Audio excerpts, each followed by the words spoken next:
오늘 우리가 말씀 보는 것은, 여러분, 우리가 기억을 해야 할 것은 반드시 기억해야 되는데, 기억해야 할 것은 금방 잊어버리고, 또 우리 말씀 보기 전에 한번 소개 좀 하겠습니다. 우리 저기 박은수 성도님, 우리 바깥 선생님 같이 예배에 참여하셨는데요. 우리 박수로 한번 환영하도록 하겠습니다.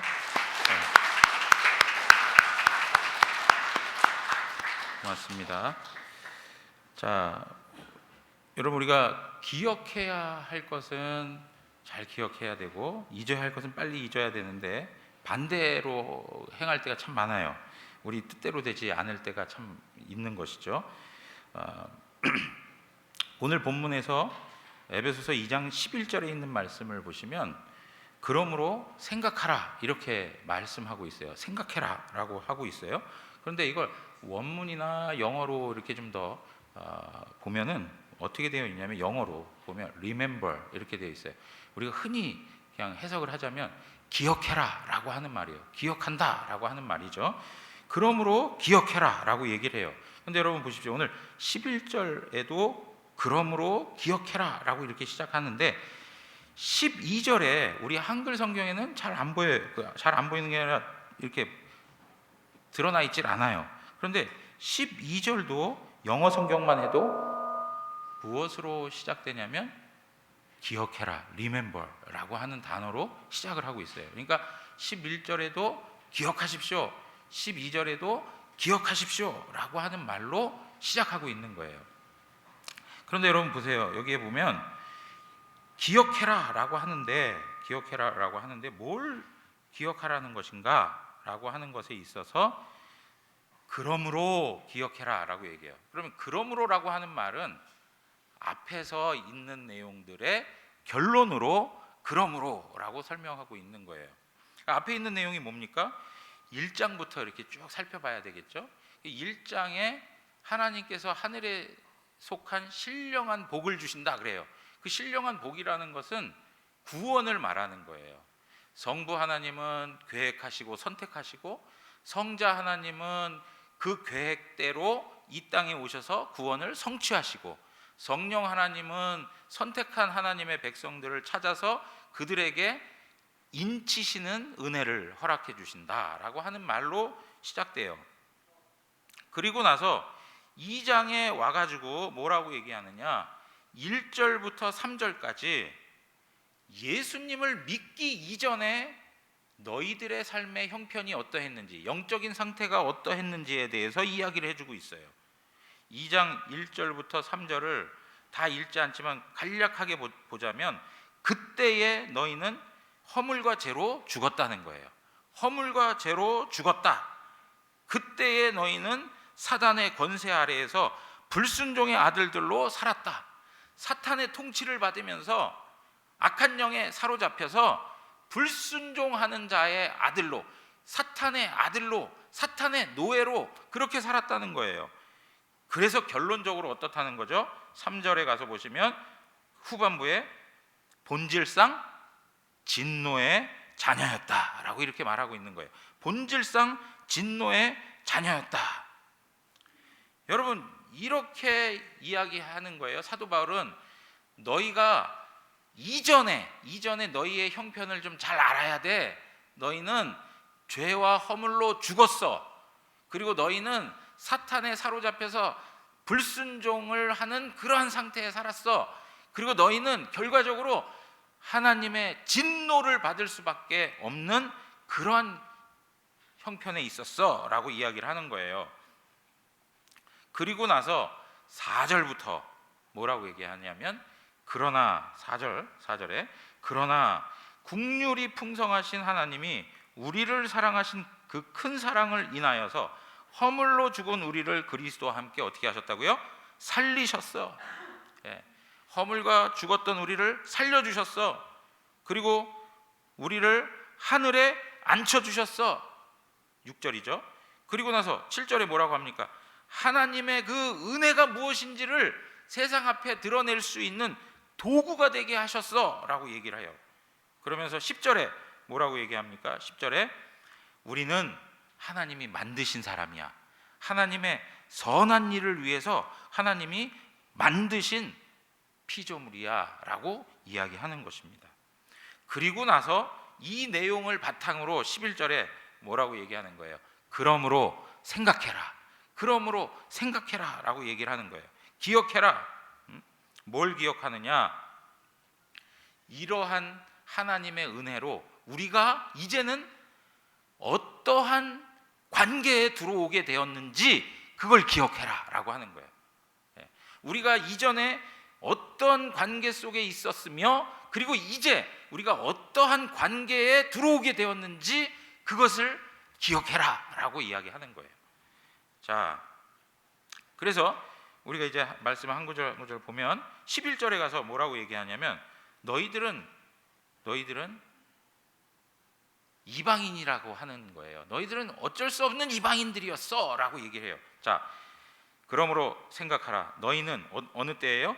그때 육체로는 이방인이요 손으로 육체 행한 할례를 받은 무리라 칭하는 자들로부터 할례를 받지 않은 무리라 칭함을 받은 자들이라 이렇게 얘기해요.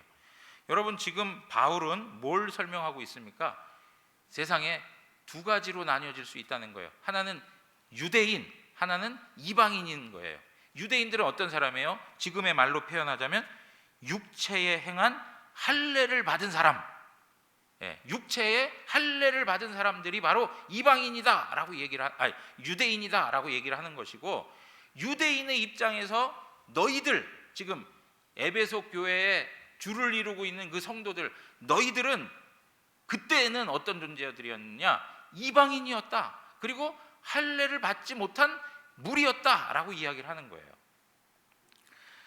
여러분, 할례를 받냐 할례를 받지 않느냐 사실 이거 중요치가 않은 거죠. 그런데 유대인들은 이것을 고집해서 할례를 받으면 선민이고 하나님의 사랑을 받는 것이고 할례를 받지 못하면 하나님의 저주 가운데 있는 거야 라고 이렇게 얘기를 하는 거예요.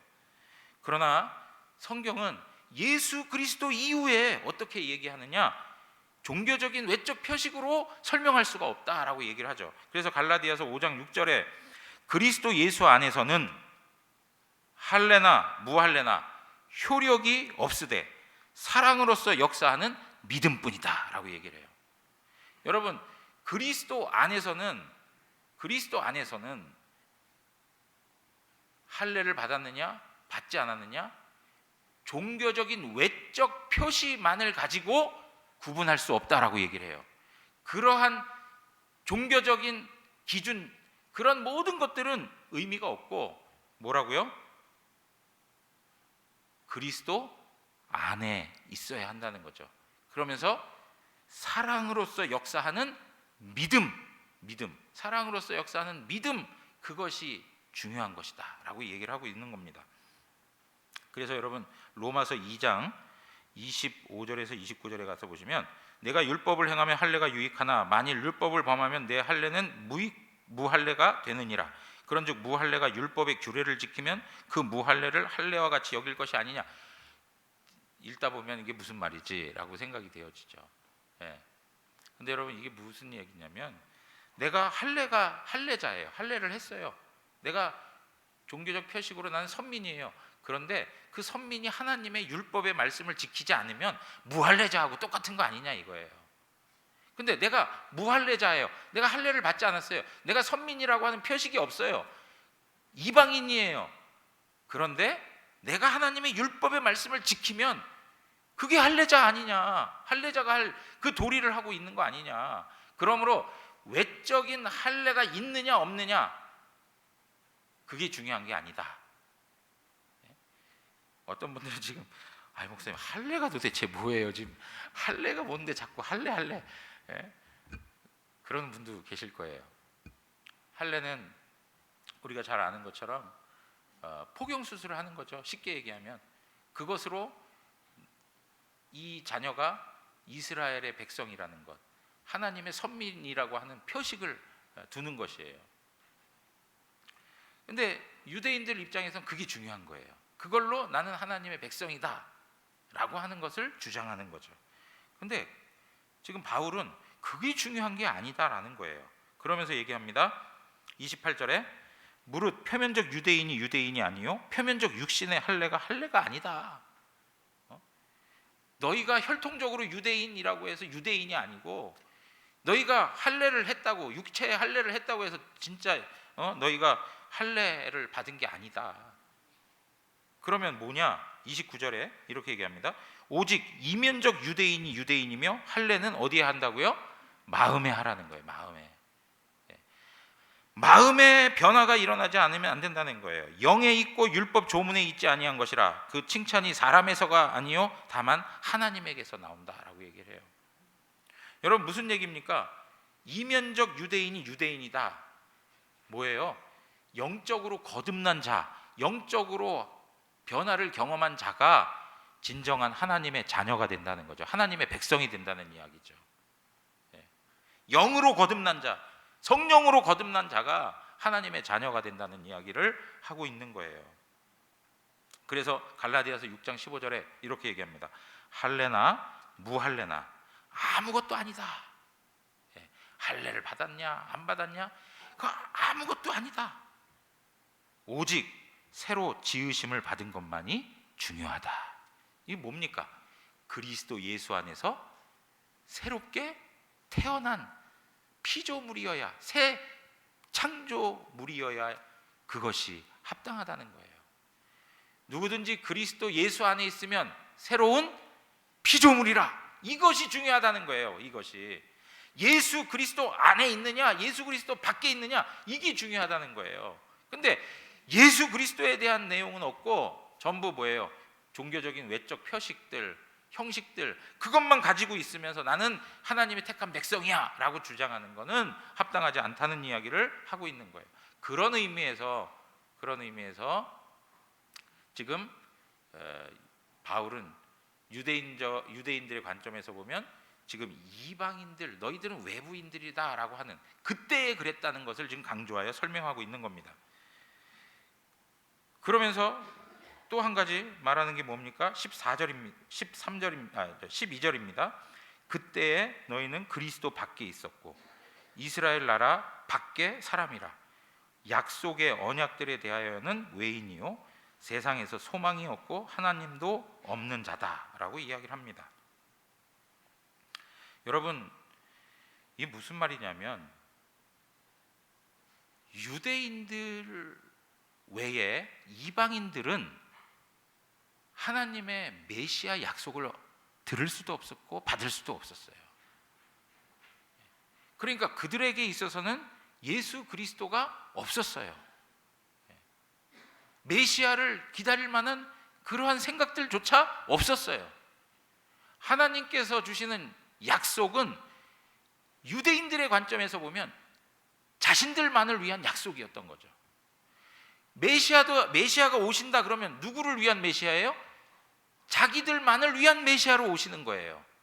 그러니까 그 입장에서 보면 이방인들은 형편없는 거예요. 외인들인 거죠. 약속, 하나님이 약속하신 그 약속, 그 범위 밖에 있는 사람들인 거예요. 메시아가 와도 그 이방인들은 아무 관계가 없는 사람들이 돼버리는 거예요. 이방인들은 하나님의 약속의 말씀을 들을 수도 없었고 그럴 기회조차 없었던 것이 사실이에요. 그렇게 보니까 유대인들의 입장에서 보면 이방인들을 멸시할 수밖에 없죠. 자신들은 선민이고 그 이방인들은 저주받은 백성들이라고 하는 것밖에는 말할 것이 없는 거예요. 여러분 어떤 분이 이 내용에 대해서 주석을 하면서 뭐라고 표현했냐면 그 당시 유대인들의 사고가 이런 사고를 가지고 있었다는 거예요. 자신들은 선민으로서 매우 존귀하고 이방인들은 버림을 받아가지고 지옥의 땔감으로 사용될 존재들이라고 생각했다는 거예요. 그러니까 이 유대인들이 이방인들을 품는다는 것이 사실적으로 가능하겠습니까? 이러한 의식을 가지고 어릴 때부터 자라오는데 그 이방인들을 품어낼 수가 있겠습니까? 품어낼 수 없는 게 사실이에요. 여러분 사실은 유대인들의 입장에서 보면 하나님이 없는 사람, 예수 그리스도가 없는 사람, 사실 소망이 없는 건 사실이에요. 사실이에요, 사실. 여러분, 오늘날 안타까운 게 뭐냐? 지난번에도 말씀을 드렸습니다. 무신론자들이 급증하고 있어요. 하나님이 어디 있어? 영적인 세계가 어디 있어? 종교적 신념이 없는 사람들이 60% 이상을 차지하고 있어요. 점점 더 이러한 시대의 흐름은 더 확산될 수 있어요. 특별히 물질적 풍요를 경험하는 사회일수록 더욱더 그러한 현상들이 두드러지게 나타나고 있어요. 철저히 현세적이에요. 영적인 것에 관심이 없습니다. 정신적인 것에 대한 의미를 두지 않아요. 철저히 감각적이에요. 만져지고 느껴지고 내가 경험하는 것, 그것만이 옳은 것이고 그것만이 세상의 전부라고 생각하며 살아가는 시대가 되어버렸어요.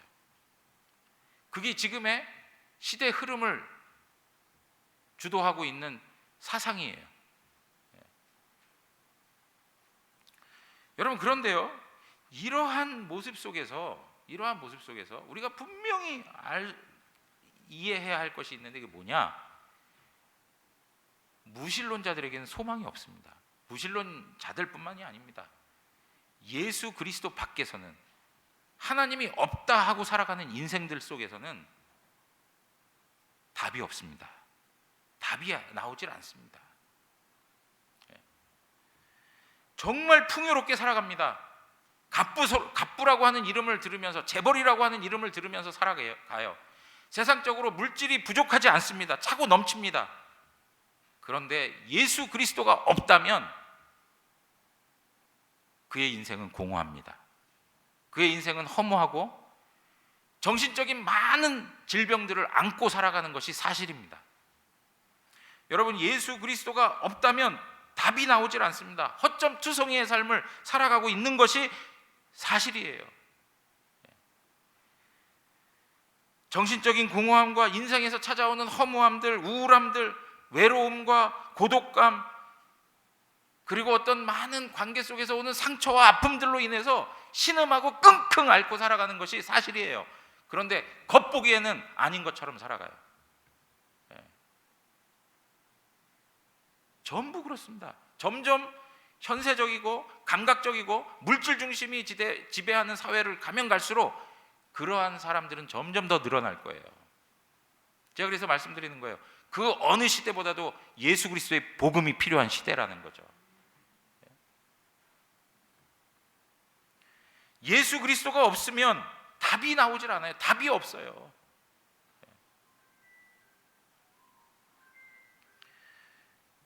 결과적으로 그들에게 주어지는 게 무엇입니까? 하나님의 진노밖에 없다는 거예요. 하나님의 진노. 본질상 하나님의 진노. 여러분, 제가 지난번에도 한번 말씀드린 적 있습니다. 조나단 에드워즈가 하나님의 진노 아래에 있는 죄인들이라고 하는 설교를 하면서 했던 표현이에요. 무슨 표현이냐? 우리 인간들 참 무지하게도 거미줄에 기대어서 살아가고 있다는 거예요. 여러분, 거미줄이 어떻습니까? 거미줄을 믿고 거미줄을 붙잡고 점프를 할 사람이 있습니까? 거미줄에게 자기 생명을 맡길 사람이 있습니까? 거미줄은요, 그냥 손으로 한번 씩 치면 그냥 다 사라져 버리는 거예요. 그런데 그 거미줄에 자기 인생을 걸어놓고 살아가는 거예요. 거미줄에 자기 인생을 올려놓고 살아가는 거예요. 얼마나 위태롭습니까? 한순간 그냥 휙 하고 쳐버리면 그냥 없어지는 거예요. 그런데 그것이 자신의 삶의 기반이라고 생각하고 살아가고 있는 거예요, 지금. 사랑하는 성도 여러분, 이러한 모습 속에서 하나님께서 오늘 사도 바울을 통해서 우리에게 이야기하는 것이, 그때에는 하나님하고 너희하고, 그때에는 유대인들과 이방인들이 그렇게 분리된 존재로 살아왔다는 것을 말해주고 있는 거예요. 그러면서 그러나 이제 13절 우리 한번 볼까요? 13절 다 같이 한번 읽어보겠습니다. 시작. 이제는 전에 멀리 있던 너희가 그리스도 예수 안에서 그리스도의 피로 가까워졌느니라. 예. 그때는 하고 이야기했던 사도 바울이 지금은 뭐라고 얘기합니까? 이제는 전에 멀리 있던 너희가 그리스도의 피로 가까워졌다라고 얘기를 하고 있어요. 그리스도의 피로 가까워졌다. 무슨 얘기입니까? 새로운 관계에 들어오게 되었다는 것을 이야기해 주고 있는 거예요. 여러분, 우리가 예수 그리스도를 믿기 이전과 예수 그리스도를 믿은 후에 우리의 영적인 변화 중에 하나가 무엇이냐? 새로운 관계가 생겨났다는 겁니다.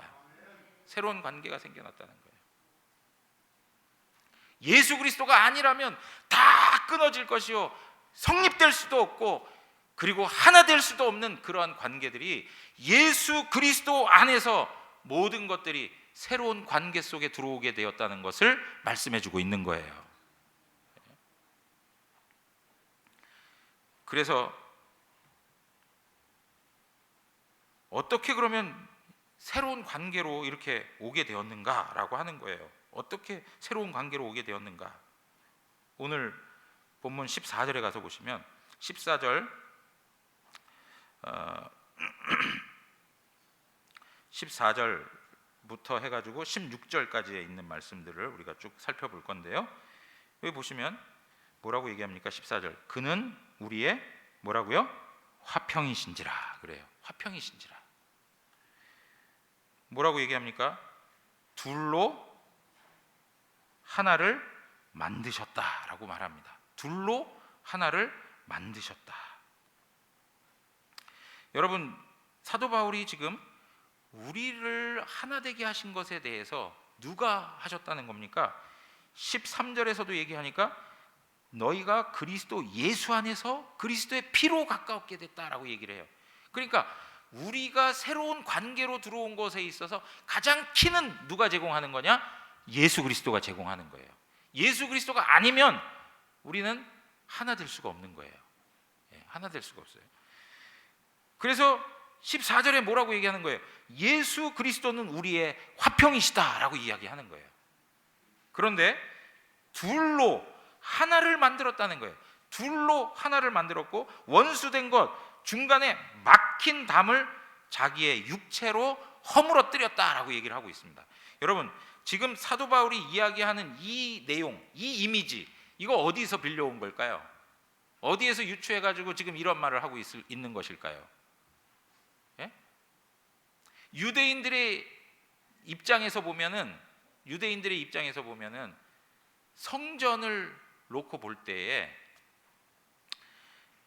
성전에는 뚜렷한 구분선이 있었습니다. 예. 성전 구조를 보시면 뚜렷한 구분선들이 있어요. 그래서 바깥들에는 유대인과 이방인도 함께 할 수 있어요. 이방인들도 함께 할 수 있는 자리가 바로 바깥들이에요. 그런데 조금만 안으로 가면 성전 안뜰에는 누구만 들어갈 수 있습니까? 유대인들만 들어갈 수가 있어요. 유대인들만. 이방인들은 들어갈 수가 없어요. 벌써 나뉘어진 거예요. 분리된 거예요. 그리고 성소에는 누가 들어갑니까? 유대인들이라고 다 들어갑니까? 그렇지 않습니다. 제사장들만 들어갈 수 있습니다. 제사장들만 들어가요. 제사장들이라고 그 다음 단계에 있는 지성소에 다 들어갈 수 있습니까? 그럴 수 없습니다. 지성소, 하나님의 임재가 있는 그 자리, 가장 거룩한 곳, 지극히 거룩한 그 장소, 거기에는 누구만 들어갈 수 있습니까? 대제사장이 1년에 한 번, 어느 때입니까? 대속죄일 때 1년에 한 번 그 지성소에 들어갈 수 있습니다. 그래서 성소와 지성소에는 뭐가 있어요? 휘장이 있었습니다. 휘장이 있었어요. 여러분, 이렇게 성전 구조를 보면 가장 지극히 거룩한 하나님의 임재가 있고 하나님의 영광스러움이 있는 그곳에 모든 사람이 다 갈 수 있는 것이 아니었습니다. 철저히 구분됨이 있었습니다. 이방인들 아예 들어갈 수가 없었고요. 유대인들이라도 또 성소에는 들어갈 수가 없었습니다. 지성소에 제사장들이라도 그 가운데 들어갈 수가 없었습니다.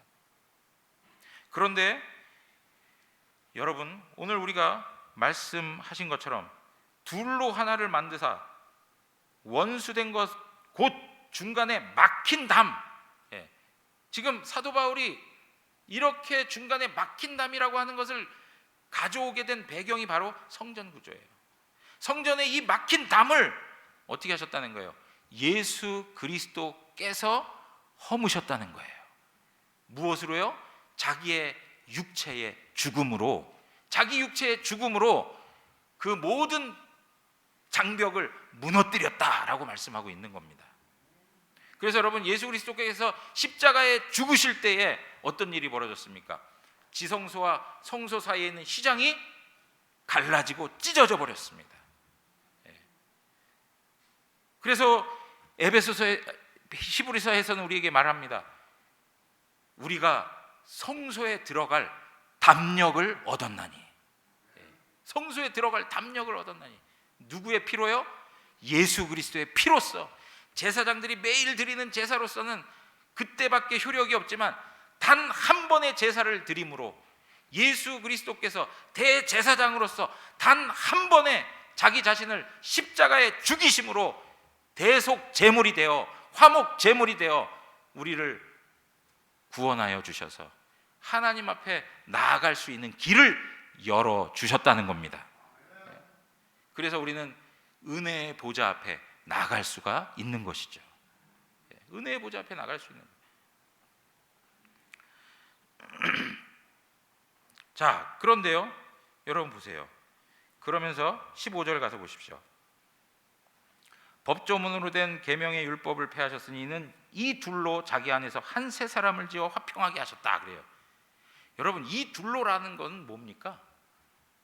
유대인과 이방인, 세상적으로 철저히 나뉘어져 있는, 하나가 될 수 없는 그런 관계, 원수된 관계, 이 관계가 어떻게 됐다고요?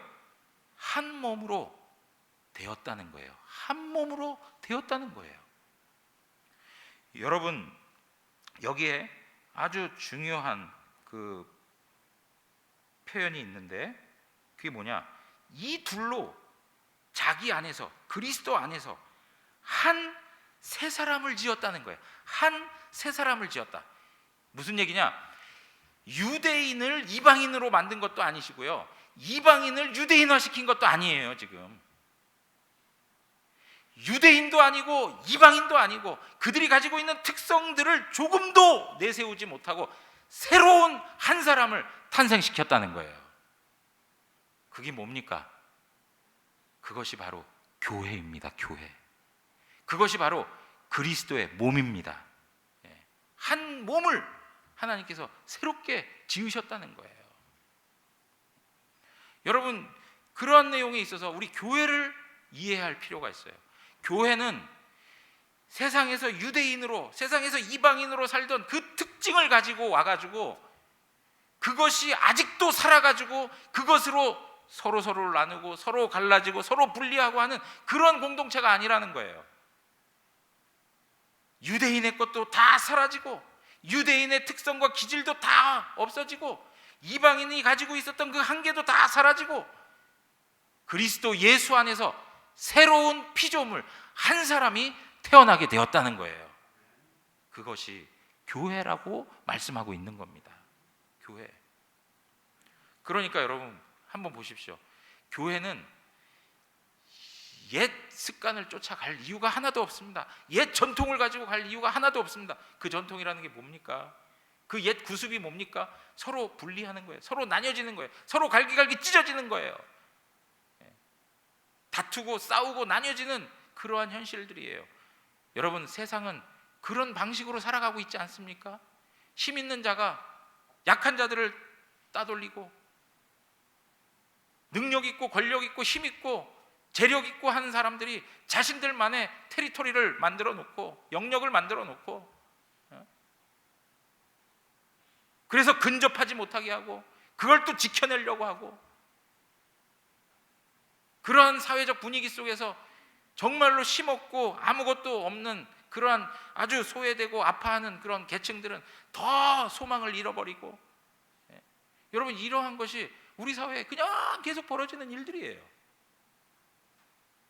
그런데 이러한 모든 문제가 완전히 다 깨어지고 하나 되었던 역사가 바로 초대교회의 역사인 거예요. 하나님의 교회의 역사예요. 우리나라에 복음이 들어왔을 때도요, 양반과 쌍놈이 한 자리에서 그리스도 안에서 하나 되었음을 나타내는 이야기들이 얼마나 많은지 몰라요. 여러분, 우리 성경에서 보고 있는 빌레몬서는 어떤 일입니까? 주인과, 그리고 주인의 돈을 훔쳐가가지고 도망갔던 그 종의 관계 속에서 그리스도 안에서 서로 용납하고 사랑할 것을 이야기하지 않습니까? 주인과 종이 한 형제요, 한 자매요, 한 교회를 이루고 있다는 것도 파격적인데, 그것도 주인에게 정말 몹쓸 짓을 해가지고 죽여도 괜찮을 만한 그런 종을 그리스도 안에서 용납하고 한 가족이요, 한 지체로 받아들이라고 하는 사도 바울의 권면은 그 당시의 개념으로 봐서는 있을 수도 없는 이야기를 하고 있는 거예요. 여러분, 저는 교회가 세상 사람들이 볼 때 정말 있을 수 없는 공동체의 모습을 가지고 있어야 돼요. 이런 시대에 이런 공동체가 어디 있나 하는 그러한 성격을 가지고 있어야 되는 거예요. 그게 무엇입니까? 세상적인 방식으로 살아가는 게 아니고 예수 그리스도 안에서, 예수 안에서 하나 되는 방식. 다 자기 것 챙기겠다고 살벌하게 치열하게 싸우고 덤벼드는 세상 속에서 다른 사람 살리고 다른 사람 유익되게 하겠다고 양보하고 손해보는, 희생하고 헌신하는 그러한 공동체, 예수 그리스도의 정신이 살아서 모든 성도들 안에서 하나님의 나라가 누려질 수 있는 공동체, 그것이 하나님께서 이 땅에 세우신 교회의 모습인 거예요. 그런데 자꾸 세상 것 따라가겠다고 하는 것은 정말 안타까운 일 아닙니까? 세상이 하는 대로, 경제적인 논리대로 가자고 하고, 편리한 대로 하자고 하고, 세상 사람들이 하는 방식이 그렇게 좋아 보이니까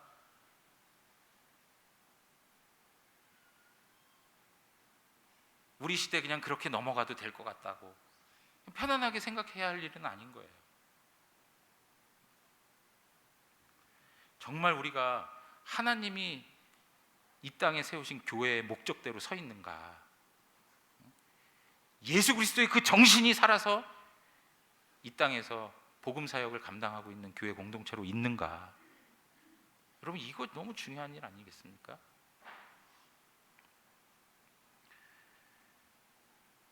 사랑하는 성도 여러분, 그런 의미에 있어서 오늘 사도 바울은 14절, 15절, 16절에서 계속 강조하고 있는 게 있어요. 14절에서 뭐라고 얘기하냐면 둘로 하나를 만드사, 둘로 하나를 만드사. 15절엔 뭐라고 얘기합니까? 이 둘로 자기 안에서 한 세 사람을 지어 화평하게 했다. 그리고 16절에는 뭐라고 얘기합니까? 이 둘을 한 몸으로 하나님과 화목하게 했다라고 얘기합니다. 유대인과 이방인이 하나 되게 하고 그 하나됨 속에서 이제 하나님과 화목하게 하는 것. 그래서 여러분, 바울이 궁극적으로 지금 이야기하고 싶어 하는 게 뭐냐? 이처럼 하나님께서 하나님의 아들 예수 그리스도를 통해서 예수 그리스도가 십자가의 죽으심으로 말미암아 그 깨어졌던 관계, 원수되었던 관계를 하나 되게 하셨는데, 그래서 만든 것이 뭐냐? 교회라라고 말씀을 드린 거고요. 그 교회는 곧 무엇과 같은 것이냐? 19절 다 같이 한번 읽겠습니다. 19절입니다. 그러므로 이제부터 너희는 외인도 아니요 나그네도 아니요 오직 성도들과 동일한 시민이요 하나님의 권속이라. 아멘. 여러분, 교회는 하나님의 권속, 하나님의 권속, 이 말 표현이 어려운데요. 쉽게 이야기하면 하나님의 친족이라, 하나님의 가족이라 라고 하는 말이에요. 하나님의 가족입니다. 유대인도 이방인도 그것이 아니라 그리스도 안에서 새 사람이 되어서 이제는 하나가 되었고, 그 하나됨은 곧 가족입니다. 가족입니다. 가족인데 어떻게 세상적 기준들을 또 끌어들여 가지고 서로 갈라치고 편들고 서로 나뉘어지고 분리되면서 다투고 싸우며 살아갈 수 있겠는가? 예수 그리스도께서 십자가의 죽으심으로 그 피를 아끼지 아니하고 쏟아내시고 그 땀을 다 쏟아내시면서 하나님의 교회로, 하나님의 가족으로 세워 놓으셨는데, 그 예수 그리스도의 구원의 정신은 온데간데 없고 많은 교회들이 서로 분리하고 나뉘어지고 싸우고 갈등하고 하는 그런 모습들을 볼 때 과연 그것이 교회의 모습인가? 만약에 우리가 교회가 하나님의 가족이라고 고백할 때 우리가 가족 공동체를 생각하면 과연 우리 가족 공동체 안에서 그러한 모습들이 있다면 참으로 안타까운 일 아니겠습니까? 가족 안에서 형제가 싸워요. 부모와 자식 간에 갈등하고 싸우고 법정 소송을 하고 하는 모습들이 있어요. 그 가족이 참된 가족의, 행복한 가족의 모습이라고 말할 수 있겠습니까? 그럴 수 없는 거죠. 사랑하는 성도 여러분, 우리가 하나님 안에서, 그리스도 예수 안에서 한 가족으로 되어서 어떻게 하느냐? 18절 다 같이 한번 또 읽겠습니다. 18절입니다. 시작. 이는 그로 말미암아 우리 둘이 한 성령 안에서 아버지께 나아감을 얻게 하려 하심이라. 아버지, 그분 앞에 함께 나아가는 공동체가 바로 교회인 거예요. 우리는 하늘 하나님을 나의 아버지라고 고백하고 있습니다. 나의 아버지라고 고백하는 것뿐만 아니라 우리의 아버지라고 고백하고 있습니다. 그 아버지 아래에 그리스도 예수 안에서 우리는 다 형제요, 자매요, 한 가족이 되는 것입니다. 여러분, 교회는 혈통적 가족보다 더 중요한 가치가 있는 것이라고 말씀을 드렸습니다. 왜요? 이 가족은 영원하기 때문에 그렇습니다. 이 시대만 살아 있는 것이 아니요, 죽음 이후에도, 종말 이후에도 하나님과 더불어 영원한 가족을 형성하고 있기 때문에 중요한 것입니다. 혈통적으로 한 시대를 가족으로 살아가는 것에서도 사랑과 따뜻함과 친절함과 그 많은 애정을 쏟아가면서 가족을 세워가는데, 영원한 가치를 두고 있는 하나님의 가족을 세워가는데 우리가 얼마만큼 가치 부여를 하고 얼마만큼 그 교회를 교회되게 세워가기 위하여 헌신하고 우리 자신을 드리는가? 여러분, 오늘 이러한 질문들 앞에서 다시 한번 우리가 교회를 대하는 우리의 마음이 새롭게 회복되어지기를 원합니다. 우리는 모두가 다 새로운 관계 속에서 한 가족으로 부름을 받은 것입니다. 그래서 우리 교회 공동체 안에서는 정말 영적인 소통이 이루어지고 교제가 이루어지고 사랑의 풍성함이 나타나고 서로가 서로를 대할 때 그 어떠한 사람을 대하기보다도 더 따뜻하고 더 넓은 마음을 가지고 품어줄 수 있는 그러한 공동체의 모습을 가져야 할 것입니다. 사랑하는 성도 여러분, 이 한 주간을 살아가시면서 대구 영안교회를 생각하시면서 하나님의 가족으로서 따뜻함과 사랑과 화목됨과 하나됨을 풍성히 누릴 수 있는 은혜가 있기를 주님의 이름으로 축원합니다. 다 같이 일어나시겠습니다.